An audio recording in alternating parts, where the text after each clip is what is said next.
Oke, baik. Assalamualaikum warahmatullahi wabarakatuh, teman-teman semuanya. Selamat siang. Bagaimana kabarnya nih, teman-teman? Sehat semua kah? Alhamdulillah baik. Sehat. Sehat lah ya, pastikan. Oke. Di sini saya sebagai moderator akan memandu diskusi kita pada sore hari ini yang bertemakan One Way ANOVA yang diampu oleh Ibu Marta Butar-Butar, SKM MEPIT. Oke, baik. Slide selanjutnya. Nah, di sini udah tertera dari tim kelompok kami, yaitu kelompok 1. Saya akan membacakan satu persatu nama dan NIM belakang dari kelompok 1. Yang pertama itu ada Elisa Andrianti dengan NIM belakang 045, Melanie Gustian dengan NIM belakang 145, Tia Anggita dengan NIM belakang 126, Sani Lasnida Ompusunggu dengan NIM belakang 091, saya sendiri dengan nama Feby Marcolina dengan NIM belakang 062, Mawar Dia Sofira dengan NIM belakang 195, dan Sosa Melsa dengan NIM belakang 041. Oke, di sini sudah ada beberapa pembahasan yang akan kami bahas pada materi kali ini. Yang pertama itu ada pengertian dan penggunaan uji ANOVA, syarat penggunaan uji ANOVA, perhitungan uji ANOVA, dan yang terakhir itu ada analisis multi comparison. Oke, materi selanjutnya akan disampaikan oleh teman saya, Mawar Dia Sofira. Kepada Mawar saya persilahkan. Baik, terima kasih moderator. Langsung saja di sini saya ingin menjelaskan mengenai pengertian dan kegunaan uji ANOVA. Seringkali kita jumpai jumlah kelompok yang lebih dari 2, misalnya ingin mengetahui perbedaan mean berat badan bayi untuk daerah Bekasi, Bogor, dan Tangerang. Dalam menganalisis data seperti ini, besar dari 2 kelompok sangat tidak dianjurkan menggunakan uji T. Kelemahan menggunakan uji T adalah, pertama, kita melakukan uji berulang kali sesuai kombinasi yang mungkin. Kedua, bila menggunakan uji T berulang kali akan meningkatkan inflasi nilai alfa. Artinya, akan meningkatkan peluang hasil yang keliru. Untuk mengatasi masalah tersebut, maka uji statistik yang dianjurkan atau uji yang tepat dalam menganalisis beda lebih dari 2 mean adalah uji ANOVA atau uji F. Prinsip uji ANOVA adalah melakukan telaah variabilitas data menjadi 2 sumber variasi, yaitu variasi dalam kelompok between dan variasi antar kelompok between. Bila variasi between dan between sama atau nilai perbandingan kedua variasi sama dengan 1, maka mean-mean yang dibandingkan tidak ada perbedaan. Sebaliknya, bila hasil perbedaan tersebut menghasilkan lebih dari 1, maka mean yang dibandingkan menuju ada perbedaan. Next. Selanjutnya ada syarat penggunaan uji ANOVA. Yang pertama ada varian homogen, yang kedua sampel atau kelompok independen, yang ketiga data berdistribusi normal, dan yang terakhir adalah jenis data numerik dan kategorik. Selanjutnya akan disampaikan kepada Elisa, saya persilahkan.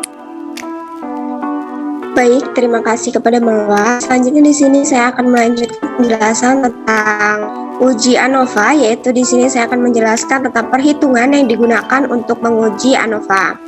Adalah sebagai berikut. Yang pertama yaitu F sama dengan SB kuadrat per SW kuadrat, di mana DF sama dengan K1 menunjukkan untuk pembilang, NK menunjukkan untuk penyebut.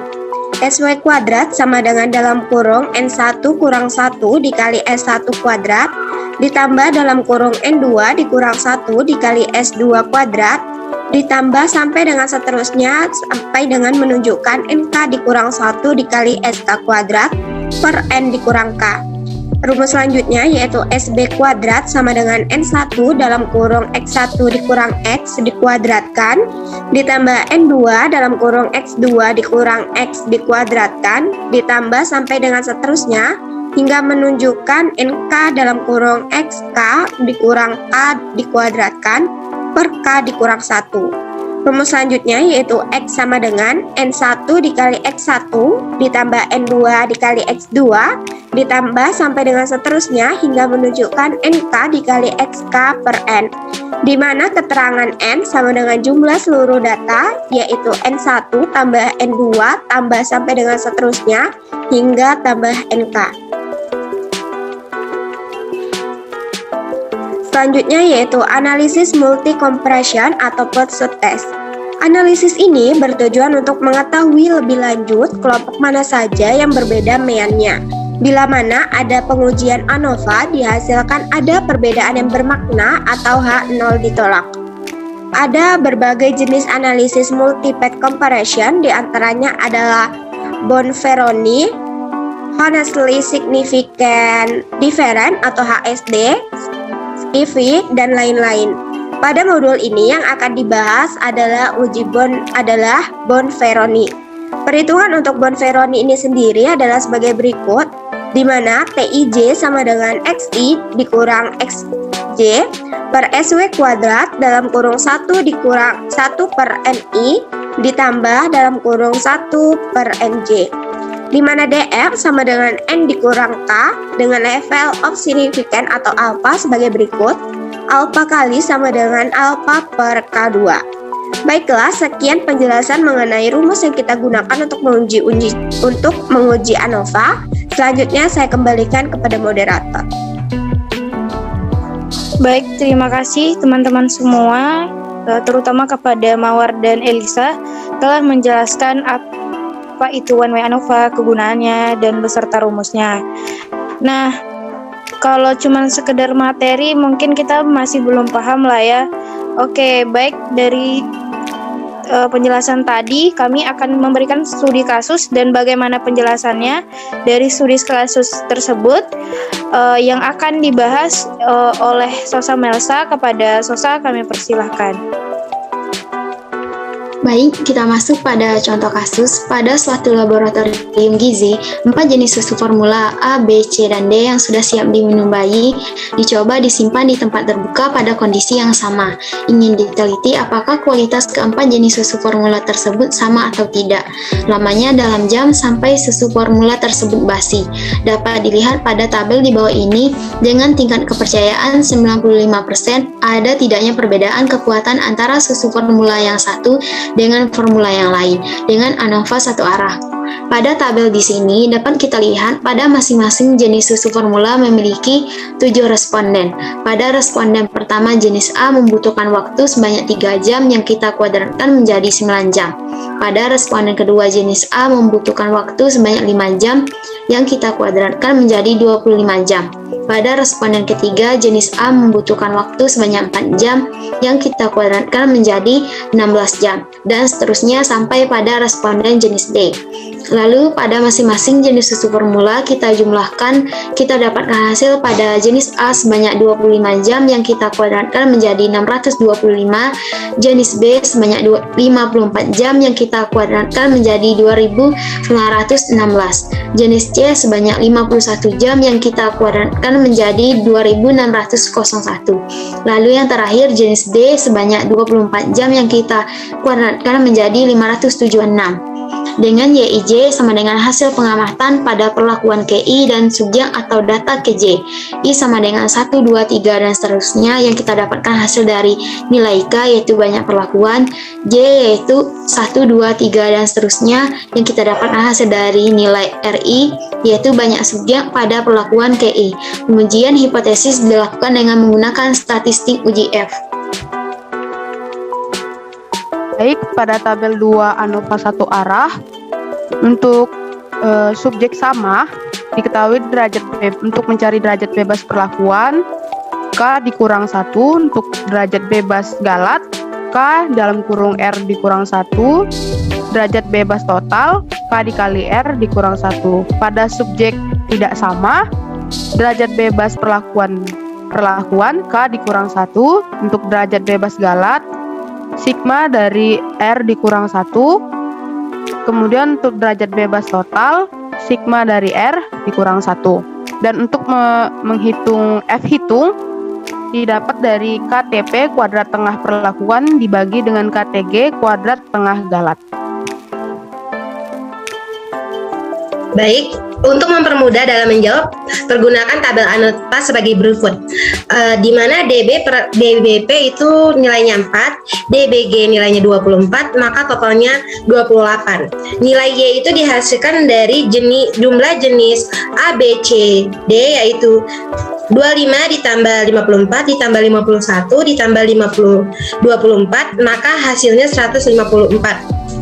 Kemudian nilai FK itu sama dengan Y kuadrat per K kali R, yang dimana nilai Y-nya itu 154, nilai K-nya 4 dikali dengan R-nya itu 7, maka hasilnya 847. Nilai JKT-nya sama dengan Y kuadrat dibagi FK. Y kuadrat itu dihasilkan dari jenis kuadrat yang telah dikuadratkan lalu ditotalkan, maka hasilnya 95 ditambah 432 ditambah 383 ditambah 88, lalu kemudian dikurang dengan 847, maka hasilnya 151.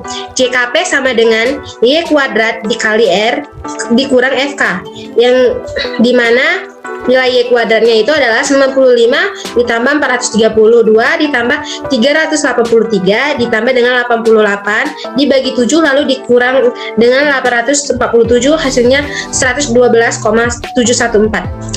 JKT dihasilkan dari nilai JKT dikurang JKP, yang dimana nilai JKT itu 151 dikurang 112,714, maka hasilnya 38,386. Nilai KTP sama dengan JKP dibagi dengan DPP, yang dimana nilai JKP-nya itu 112,714 dibagi dengan 3 itu dihasilkan dari nilai K dikurang 1, yang dimana nilai K itu 4 dikurang dengan 1, maka hasilnya 37,571.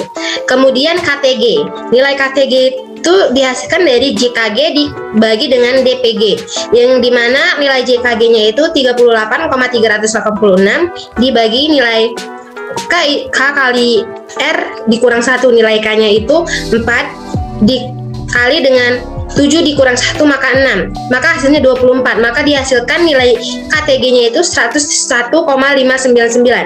F hitung sama dengan KTP dibagi dengan KTG, di mana nilai KTP itu 37,571 dibagi 1,599, maka hasilnya 23,496.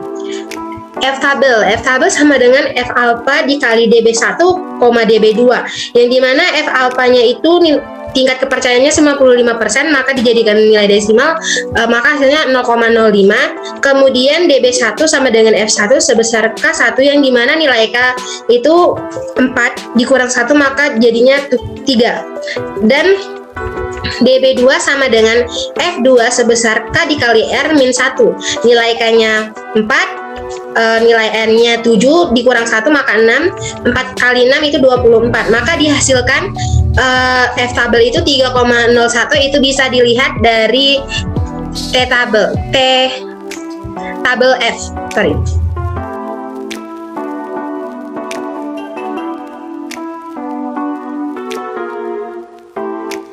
Baiklah, selanjutnya hasil dari perhitungan di atas jika dimasukkan di dalam tabel, maka DBP yaitu 4, DBG yaitu 24 dengan total 28, JKP yaitu 112,71, JKG 38,28 dengan total 151, KTP yaitu 37,57, KTG 1,29, F hitung 23,5522, F tabel 3,01. Dari tabel di atas terlihat bahwa F hitung lebih besar dari F tabel, di mana F hitung yaitu 23,5522 dan F tabel yaitu 3,01, maka H0 ditolak.